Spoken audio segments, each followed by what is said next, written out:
Welcome to the Andrew Holland Podcast, where we talk about business, entrepreneurship, and everything in between. Now, here's your host, Andrew Holland. Hello, everyone, and welcome to another episode of the Andrew Holland Podcast. I'm your host, Andrew Holland. As a business owner and an entrepreneur who started and sold multiple companies, as well as being a CPA that's worked in the corporate world, I started this podcast to be the ultimate support group for entrepreneurs and business owners. So, whether you're just starting your journey or you've been navigating the challenging waters of running and owning a business for many years, this podcast is intended to be your weekly go to source for inspiration, guidance, and valuable insights. Together, through interviews, monologues, and other relevant formats that we test and try throughout the podcast, we explore the stories of successful entrepreneurs, dive deep into practical business strategies, and we discuss everything in between so we can learn, understand, and be successful in the world of business together. And ultimately, why I started this is because oftentimes, as entrepreneurs, at varying points in time, you're going to feel very alone because the highs are very high and the lows are very low. And you may feel like a lot of people don't understand what you're going through. But that's not true. None of us have to feel alone. You can be a part of our Andrew Holland podcast support group. So help me grow our support group by following and liking us on your favorite podcast outlet, whether it's Apple Podcasts, Spotify, YouTube Podcasts, and of course, subscribe to our YouTube channel, the Andrew Holland Podcast, and follow us on Twitter and on Threads.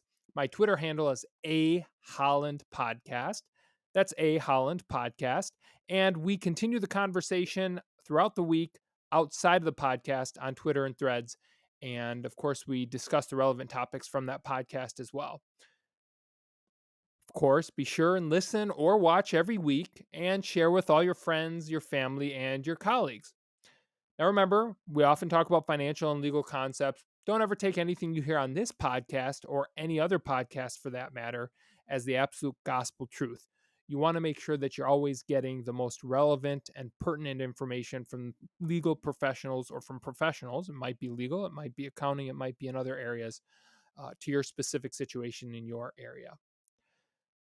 Now, if you've noticed or listened to a lot of relatively wealthy individuals or successful entrepreneurs, there's a common theme between something that all of them enjoy or they make time for, and that's reading. And what I want to do on various episodes of this podcast is focus on some of the best books that I've read that have helped me to a large degree in business. And so that's what we're going to do. We're going to have our first book review as part of our podcast on a book that when I first read it, I've read it multiple times, was just blown away because it was so well done. So let's start by setting the stage. The book we're going to talk about, and it's got so many good concepts that we're actually going to divide this podcast book review into two separate podcasts because I want to make sure that we cover the topics thoroughly. Now, although this is a book review, this is certainly by no means intended to be a replacement for reading the book because it's such a good book. I encourage it for every business owner, entrepreneur, and every individual just in general because there are a lot of great topics. While, of course, it's focused on business, I think it can be very helpful in your ordinary life. When I was a bank manager of a BMO Harris Bank, this was many years ago, I actually bought copies of this book for everybody in my branch that I worked with. And we basically had everybody read it. And then we kind of had a book review because we had monthly branch meetings. And that's how good I thought this book was. What book am I talking about? I'm talking about Good to Great by Jim Collins. So this book was published in 2001, and Jim Collins is really well known for being a management expert, obviously an author and a lecturer. And his whole purpose with this book was to answer really one simple question. And that's, Why do some companies achieve exceptional and sustained success while others stagnate? Why are some companies Amazon and Apple and other companies we've never heard of? And what contributes to their success? Are there differences between the ones that achieve that success and the ones that stagnate? Or how can it be explained? So Collins and his research team, they embarked on a really comprehensive study. It spanned over 5 years to try to identify key factors, if any, that differentiated good companies from those that make the leap to greatness. And so I want to talk about, as part of this book review, some of those concepts because they've helped me personally in business. And I think they're so powerful that if you are a new entrepreneur just getting started, or whether you've been in business for a long time, these concepts are always, even if you've read the book, a great refresher. And I find myself reviewing these concepts probably on an annual basis to, as a self assessment, really, on, okay, I like this concept. Am I following this in my daily life or in each of the businesses that I'm a part of? So let's dive right into some of the concepts. And as I've said, there are so many to cover that we're going to divide this into two separate podcasts. The first concept that I want to cover that he talks about is the hedgehog concept.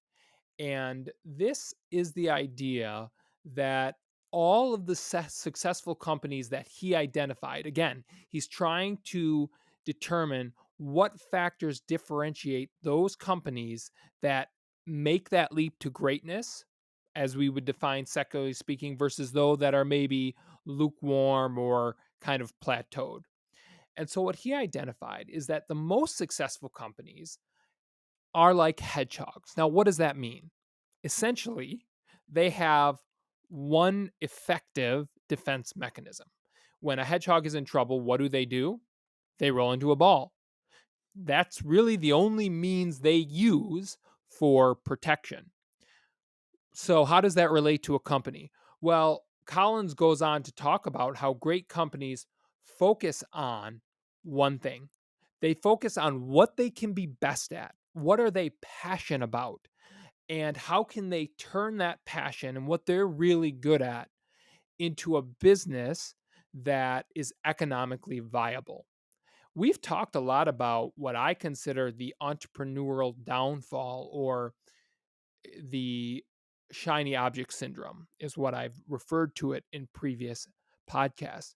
And this is a concept, this hedgehog concept ties in directly with that. So, what is the shiny object syndrome? As entrepreneurs, I've experienced this many times. You, as listeners, I'm sure, if you're an entrepreneur, have experienced the same things. You kind of jump around. You have this energetic passion for business, and you focus on one idea and you work on it, and then it gets challenging, or you see something else and you go after that. Shiny object syndrome. Well, the hedgehog concept is the opposite of that. Figure out what you're good at, what you're passionate about, and focus on it. Put your nose down, put your head down, and just work on being the best that you can be at that one thing. And so, what he saw with the companies that were most successful, and we'll talk about the company that he uses as an example for this, is they said, all right, what are we awesome at? And what thing can we do extraordinarily well?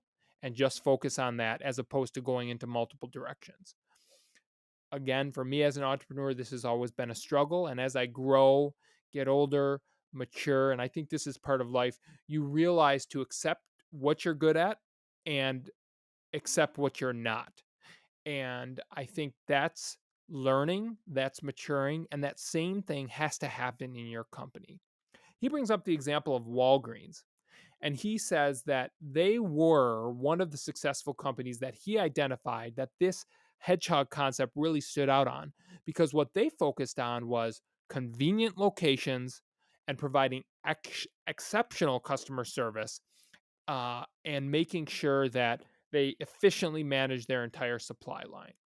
They focused on those key factors, and almost nothing else.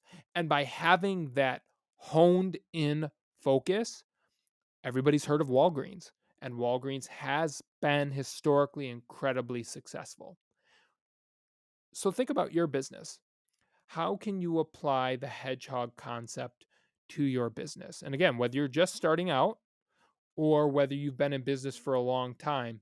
And quite frankly, even if you don't own a business and you're part of a corporation, are they applying this concept? Do they have different managers going in different directions, all focusing on different business strategies? Well, hopefully, you have someone at the top in that scenario that understands these concepts and understands that a unified group following one business strategy or a few key factors and focusing on it throughout the company is far more powerful and effective than trying to be everything to everybody.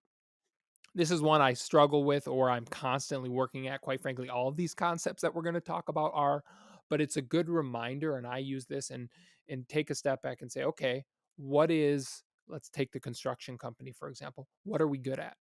Because you can do tons of things in the construction industry, but what are you good at? And are you focusing on that?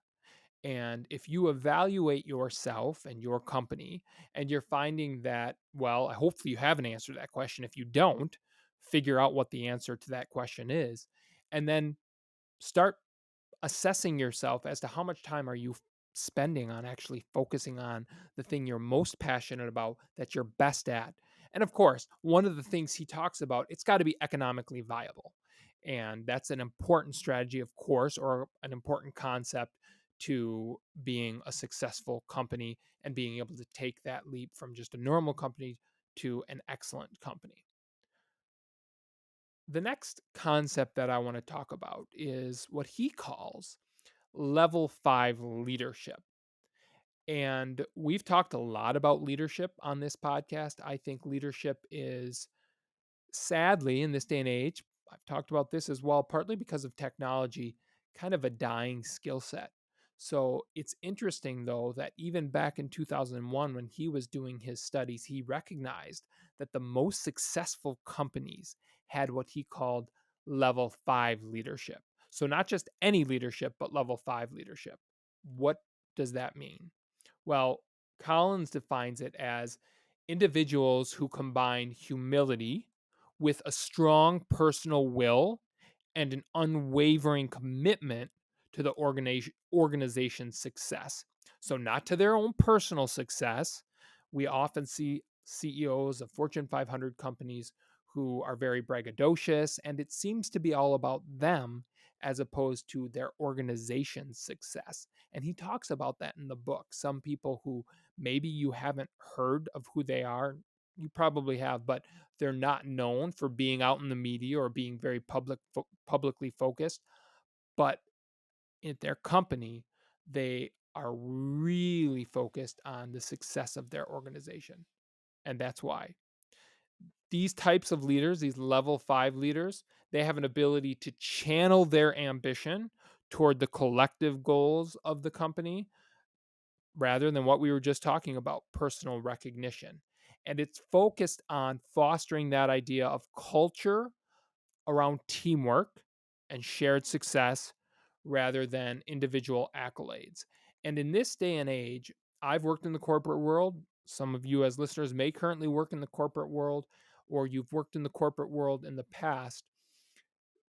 I find that it's often a hamster wheel and everybody's trying to step on top of each other, and it's a dog eat dog world. And as opposed to the culture being one of collective success, everybody's trying to one up another individual so that they can move higher up that ring. Well, the best companies have management teams at the top who understand that if you don't have a unified team and you don't have everybody on the bus, which will tie into another concept we'll talk about, you don't have everyone on the bus who's focused on the success of the organization, not just individual success. And of course, you can have individuals who are successful, but the primary focus should be the organization's success. Because if the organization is successful, theoretically, all of the individuals in the organization should be successful. And the best CEOs, according to Collins, have found a way to make that true. And that's what's given them an opportunity to jump from just a mediocre company to a relatively successful, well known company. Collins gives the example of Darwin Smith. Darwin Smith was the CEO of Kimberly Clark, and he talks a lot about Smith's level of humility and how he used that humility combined with his determination to focus on Kimberly Clark's interests ahead of his own ego. And that led to the transition for Kimberly Clark through some challenging times, but to really large, meaningful accolades and successful transformations of the company. Now, you have to keep in mind that I'm sure most people have heard of Kimberly Clark. Obviously, the mega companies that we would define as amazing companies in this day and age, 2023, Amazon, Apple, the FANG stocks, are going to be very different than what he talked about, Collins did in 2001. But the majority of the companies that he talks about are still around and very, I don't want to say successful, all of them. Obviously, Walgreens, Kimberly Clark are, but if you read through the book, some of them are companies that were quite successful in the 60s, 70s, 80s, and while they're still around, they're not known to be the key focus. That doesn't mean they're not still incredibly successful. This next concept is probably one of my favorite concepts that Collins talks about in the entire book because it is so applicable to really every goal that you have in life or everything in life. But it is more and more becoming a challenging thing for us as technologically savvy, focused individuals who have everything at our fingertips to really internalize and practice. What I'm talking about is the flywheel effect. And just an aside, Collins does such a good job of taking things that everybody knows and so it's easy to understand and applying them to business. So after I describe the flywheel effect, you're probably not going to affect it. Forget it, just because you know what the flywheel or what a flywheel is. So what is it? Imagine pushing an incredibly massive, heavy flywheel. It's not moving. And let's use flywheel, hamster wheel, but huge. It takes consistent effort and a tremendous amount of energy to get the flywheel moving. But once it has gained momentum, what happens? It becomes easier and easier to keep it spinning. Can you imagine how this makes sense to being an entrepreneur or a business owner?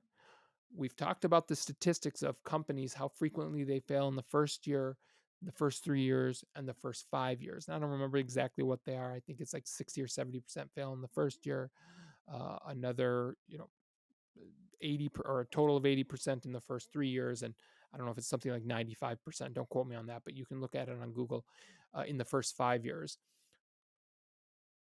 It's hard to get started. That's the point of the flywheel effect. And it takes a lot of energy and a lot of momentum. Well, similarly, companies that are going to make that transition from good to great experience have that exact same phenomenon.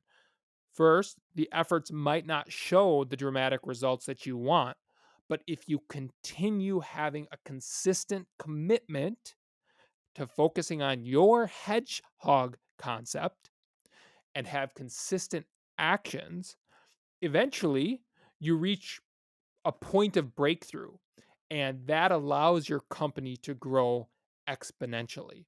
Now, let's take it back into just accomplishing any goal. If you want to lose weight, if you want to start a company, it's really, really hard to get yourself going and be consistent at it.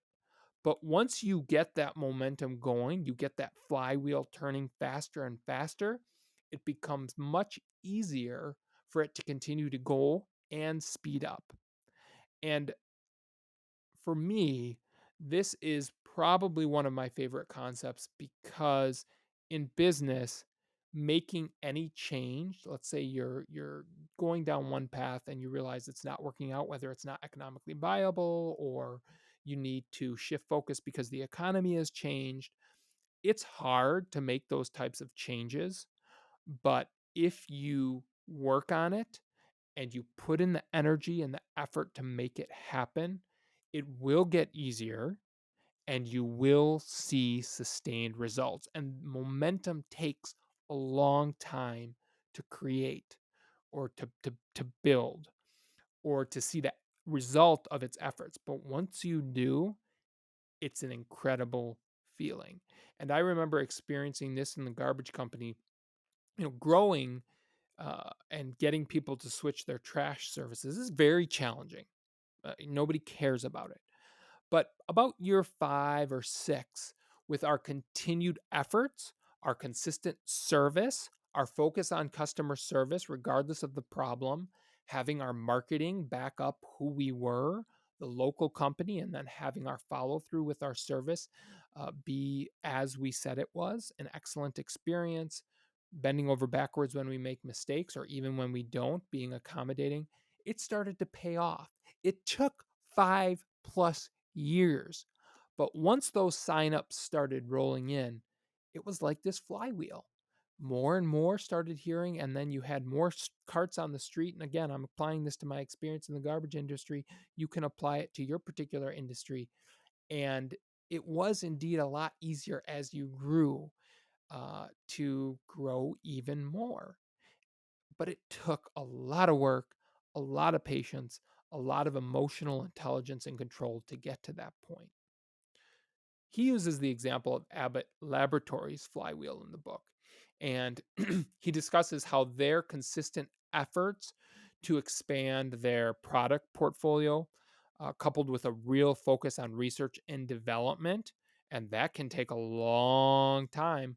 R&D doesn't just happen overnight, but their focus on that, again, Abbott Laboratories, gradually led to a momentum shift in the company, and their gains, their incremental gains, built on each other, and they eventually reached just a point of just rapid, explosive growth. And you likely have heard of Abbott Laboratories. Why? Because they understood the flywheel effect and they just had that commitment to research and development, to finding good products, even if it took a long time to come up with them, and it paid off. The final topic that I want to talk about for this episode, and I think it's applicable, of course, to every organization. And as Collins talks about, it's so key. You can have one or two of these concepts, but what's really powerful, and I recognize this as I read throughout the book, if you understood all of these concepts that he talked about, or the best companies, really were able to embody all of the principles that we'll cover in this book review, this episode, and the next episode, uh, throughout the entire organization. They understood the hedgehog concept. They understood the flywheel effect. They understood the next topic of conversation I want to discuss, a culture of discipline. They understood level 5 leadership. And by combining all of these things, that's what really helped them take their business success to the next level. So, what is having a culture of discipline? Well, contrary to what a lot of people believe, uh, discipline doesn't stifle creativity, and he talks a lot about that. Rather, it acts as the foundation for freedom and innovation. And so, by setting clear boundaries, discipline, focusing on what really matters, connected to the hedgehog concept, and maintaining unwavering consistency, that's all part of the discipline that he describes in the book.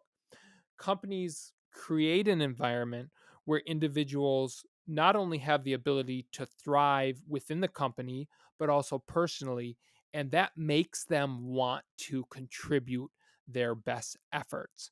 He gives the example of Nucor Corporation's discipline.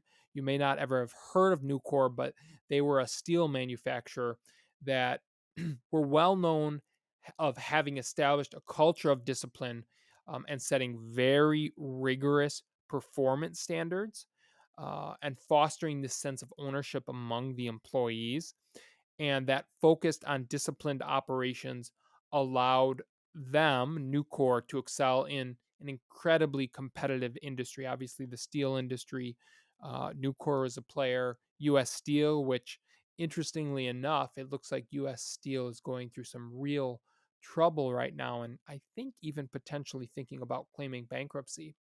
But Nucor understood that if they had quality control and a focus on quality control. And he gives a really good example of how the CEO rewarded an individual who had an extreme focus on this quality control. I want you to read the book, so I won't go in detail about what that example is, but that's how they survived in a relatively competitive industry.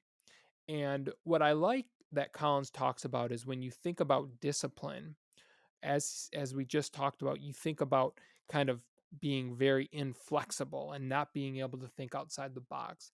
But on the contrary, what that does is if you have a culture of discipline and your employees and your overall teams know where to focus, what that box looks like, well then within that box, if you create the right type of culture, you will have a tremendous output from your employees because they feel like they can thrive. They know what the parameters are, and they know that within those parameters, again, if you set up the right culture, you give them the freedom to be creative, to think outside the box, to bring new ideas to the table.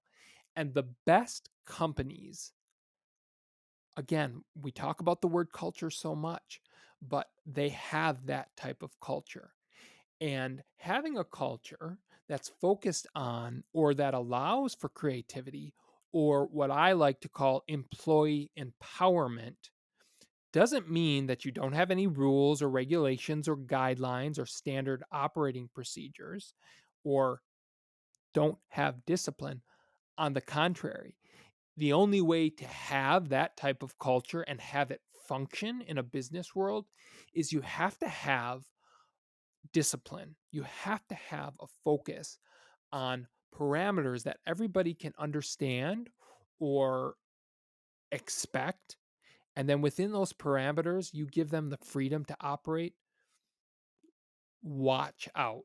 When you create that type of culture, the success that your company can achieve is, as Collins talks about, takes you to the next level. It's explosive, it's incredible. I think another company that did a really, really good job with this is Zappos. They were in the shoe industry, and of course, the founder, whose name escapes me right now, but he passed away within the last year. I think he killed himself, sad to say, but he took a concept of people being able to order shoes before internet really was even a thing and said, we can do this and we can do this better. But what they did most importantly was when a customer had an issue, they had a defined set of parameters within the company, but they empowered their employees to make the customer happy, to have the best customer service that you could. Something wrong with shoes? No problem. Ship them back. We'll pay for shipping. Do you want another pair? What size do you want? And by focusing on that, having that set of parameters that employees knew within that they could operate, and then giving them the freedom to make the decisions they need to make to satisfy every customer that they came in contact with in the call center, well, pretty much everybody has heard of Zappos, and it led them to tremendous success in an industry that nobody thought could be brought online, but they proved otherwise. There are so many concepts in this book, and there's overall 19 concepts that I'd love to cover. We're not going to cover all of those. I'm just focusing on the key ones. But my point in saying this is get a copy of this book, Good to Great by Jim Collins, written in 2001. It talks about why some companies make that leap and others don't. Just the topic or the concepts that we talked about today. Think about your company, whether you're just getting off the ground with your company, whether you're thinking about starting it, or whether you've been doing it for a long time. How well do these concepts work within your organization? And if anybody says that they've got these down perfectly, they're obviously not being honest with themselves, or they're doing a very poor self assessment, because I've been in business for a long time in multiple businesses. I failed at all of these at some point. I get better at some of them. And then when I focus on one, I tend to forget the other. And so it takes a lot of work and a lot of effort to get these right. But that's why I like to review them every so often. That's why I got a copy of this book as a branch manager and gave it to my entire team. And we had a branch meeting where we talked about these concepts, because if you as a team understand these concepts, not just the leader of the team, but you share these ideas with your employees and you create a culture to have these conversations, it helps when multiple people are focusing on each of these concepts. So sometimes when I'm perhaps forgetting that something's going to be challenging and I'm getting down on a particular effort within the company, someone will say, "Hey, Andrew, do you remember the flywheel effect? We've been doing this for 6 months. We got to give it at least 2 years. And once we get there, that momentum will be built up." And it's like, you know what? That's a good reminder. So I encourage you to have these conversations with your employees, or to instill a culture within your company uh, that focuses or thinks about these concepts, because Collins does an excellent job of giving so many examples for each of the concepts. And it's almost impossible to argue with his conclusive results, that those companies that have made that leap from good to great really have embodied the entirety of all of the concepts that he discusses. We've discussed it 4 today. We're going to discuss probably 4 to 6 in the next episode, but this is a great start. Go out and get your copy of Good to Great so that you can get more detail behind what he's doing. One of my favorite books, and one of the best business books that I've read. Well, that's all the time that we have for this week's episode of the Andrew Holland Podcast. Thank you so much for joining us each and every Wednesday to talk about business, entrepreneurship, and everything in between. If you've read the book From Good to Great and you have ideas on the concepts that we talked about today, please share them with me. This podcast is only as good as we collectively make it. Your feedback and your input is so welcomed and makes this a more powerful and more enjoyable podcast for not only me, but for all of our listeners. So reach out to me on Twitter or Threads, A Holland Podcast. That's my handle. Subscribe to our YouTube channel, the Andrew Holland Podcast. That way you'll get the updates every week when we post the video version of the podcast. And of course, like my channel, subscribe to the channel. Same thing on all of your podcast outlets, whether it's Apple Podcasts, Spotify, wherever you listen to your podcast. Please share it with your friends, family, colleagues, because when we grow this support group, more and more people can feel when they're in business that they're not alone. Thank you so much for joining us. Have a great rest of your week, and we'll talk again next Wednesday. Thank you for listening to the Andrew Holland Podcast. Be sure to visit our website, theandrewhollandpodcast.com, for additional content on business, entrepreneurship, and everything in between. Subscribe to our YouTube channel, The Andrew Holland Podcast, to get notifications when new podcasts have been released. And lastly, follow us on Twitter, A Holland Podcast. That's A Holland Podcast, for all the conversations we're having outside the podcast. Thanks again so much for joining us this week. Have a great day, and we'll talk again next week.